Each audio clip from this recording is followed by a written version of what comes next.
శ్రావణ మాసం వచ్చింది అంటే ప్రతి ఇంట్లో పూజలు పండుగ సందడి మొదలవుతుంది. అందులోనూ శ్రావణ శుక్రవారం అమ్మవారికి నైవేద్యంగా బెల్లం పొంగలి చేస్తే మరీ ప్రత్యేకంగా ఉంటుంది. మరి అమ్మవారికి ఇష్టమైన ఈ బెల్లం పొంగలి చేద్దామా? ఇప్పుడు ఒక బౌల్లో ఒక చిన్న టీ గ్లాస్తో రైస్ని తీసుకుందాం. ఇలా బియ్యం తీసుకున్న తర్వాత అదే గ్లాస్తో ఒక గ్లాసు పెసరపప్పుని కూడా తీసుకుని శుభ్రంగా 2-3 సార్లు కడిగి మంచినీళ్ళు పోసుకొని కాసేపు నానబెట్టుకుందాము. ఇలా నానబెట్టడం వల్ల బెల్లం పొంగల్ అనేది చాలా మృదువుగా ఉంటుంది, సాఫ్ట్గా. అలాగే వేరొక బౌల్లో బియ్యం తీసుకున్న గ్లాస్తోనే సగ్గు బియ్యాన్ని కూడా నానబెట్టుకోవాలి. ఇలా సగ్గు బియ్యం కూడా ఈ పొంగల్లో వేస్తే చాలా రుచిగా ఉంటుంది. ఈ సగ్గు బియ్యాన్ని కూడా శుభ్రంగా కడిగేసి మళ్ళీ మూత పెట్టేసుకొని పక్కన పెట్టుకోండి. అలాగే ఒక 10-15 బాదం పప్పులు కూడా నానబెట్టుకోండి.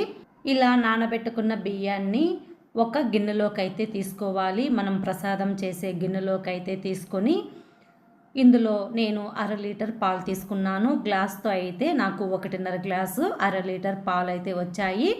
1/2 లీటర్ పాలకి 1.5 గ్లాస్ మంచినీళ్ళని కూడా పోసుకోవాలి. ఇలా 1.5 గ్లాస్ మంచినీళ్ళు 1.5 గ్లాస్ పాలని వేసుకున్నాను. ఇప్పుడు స్టవ్ ఆన్ చేసుకుని ఇవి ఒక పొంగు వచ్చే వరకు ఉడికించుకోవాలి రైస్ని. ఇలా మనం రైస్ని పట్టుకుని చూస్తే ఒక 50% అయితే ఉడికిపోవాలండి.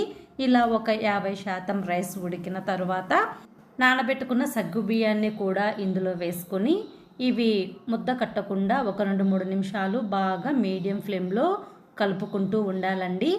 ఇప్పుడు మనం ఏ గ్లాస్తో రైసు పెసరపప్పు సగ్గు బియ్యం తీసుకున్నాం కదా, అలా 3 గ్లాసుల బెల్లాన్ని కూడా ఇలా చిన్నగా కట్ చేసుకుని దంచుకుని వేసుకోండి. అలాగే దంచిన యాలకులు ఒక 3-4, నానబెట్టుకున్న బాదం పప్పుని ఇలా చిన్న ముక్కలుగా కట్ చేసుకొని వేసుకొని సోంపు 1/2 టీ స్పూన్ వేసుకోండి.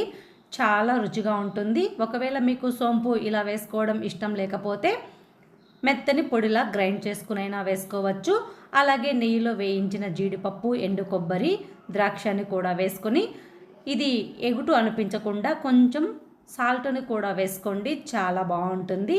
ఇప్పుడు సిమ్లో కొద్దిసేపు ఉంచి ఈ రైస్ బాగా ఉడికిన తర్వాత స్టవ్ ఆఫ్ చేస్తే సరిపోతుంది. ఒకవేళ మీకు ఈ బెల్లం పొంగలి గట్టిగా అనిపిస్తే కొద్దిగా వేడి చేసి చల్లార్చిన పాలని కూడా ఇందులో వేసుకోండి, చాలా బాగుంటుంది. అంటే కొంచెం అనుకుగా కావాలి అనుకుంటే ఇలా ఉన్నా సరిపోతుంది.